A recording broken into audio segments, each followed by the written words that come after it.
ನಿಮಗೋಸ್ಕರ ಶಾಸಕಿ ಆಗ್ಬೇಕು ಅಂತ ನಾನು ಬಂದಿಲ್ಲ, MLA ಆಗ್ಬೇಕು ಅಂತ ನಾನು ಬಂದಿಲ್ಲ.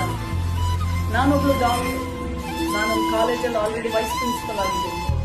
ನನ್ಗೆ ಯಾವ್ದು ದುಡ್ಡು ಮಾಡೋ ಅವಶ್ಯಕತೆ ಇಲ್ಲ, ಅಧಿಕಾರದ ಆಸೆ ಇಲ್ಲ.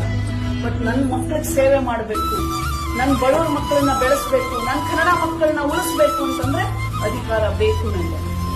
ನಿಮ್ಗೆಲ್ಲದಕ್ಕೂ ನಿಮ್ಗೆಲ್ಲ ತಲುಪಿಸ್ತು. ಎಲ್ಲಾ ಮಕ್ಕಳಲ್ಲಿ ನೀವು ಕಂಪ್ಯೂಟರ್ ಕಲಿಬೇಕು, ಎಲ್ಲಾ ಮಕ್ಕಳಲ್ಲಿ ನಿಮ್ಗೂ ಗ್ರೌಂಡ್ ಇರಬೇಕು, ಎಲ್ಲಾ ಮಕ್ಕಳ ತರ ನೀವು ಡಾನ್ಸ್ ಕಲಿಬೇಕು, ಎಲ್ಲಾ ಮಕ್ಕಳ ತರ ನೀವು ಬೆಳೆದು ದೊಡ್ಡವರಾಗಬೇಕು. ನಿಮ್ಗೆಲ್ಲಾ ತರ ಫೆಸಿಲಿಟೀಸ್ ನ ಒದಗಿಸ್ಬೇಕು. ಮಕ್ಕಳೇ ಭವಿಷ್ಯ, ಮಕ್ಕಳೇ ನನ್ನ ಜೀವ, ಮಕ್ಕಳೇ ನನ್ನ ಪ್ರಾಣ. ನಿಮಗೋಸ್ಕರ ಏನ್ ಮಾಡಕ್ಕೂ ರೆಡಿ ಇದ್ದೀನಿ.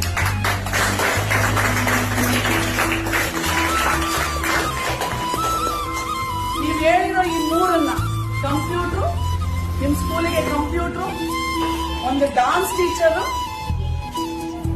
ವಾಶ್ರೂಮ್ ಸರಿ ಮಾಡಿಸೋದು, ಇವು ಮೂರು ನಾನು ಮಾಡಿಸ್ಕೊಡ್ತೀನಿ.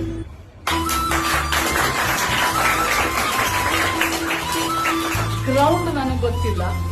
ನಾನೇನಾದ್ರೂ ಖಂಡಿತ ಶಾಸಕಿಯಾಗಿ ಗೆದ್ದು ಬಂದ್ರೆ ನಿಮಗ್ ಗ್ರೌಂಡ್ ಇರೋ ಅಂತ ಶಾಲೆನ ಕಟ್ಟಿಸ್ಕೊಳ್ಳೋದು ನನ್ನ ಜವಾಬ್ದಾರಿ.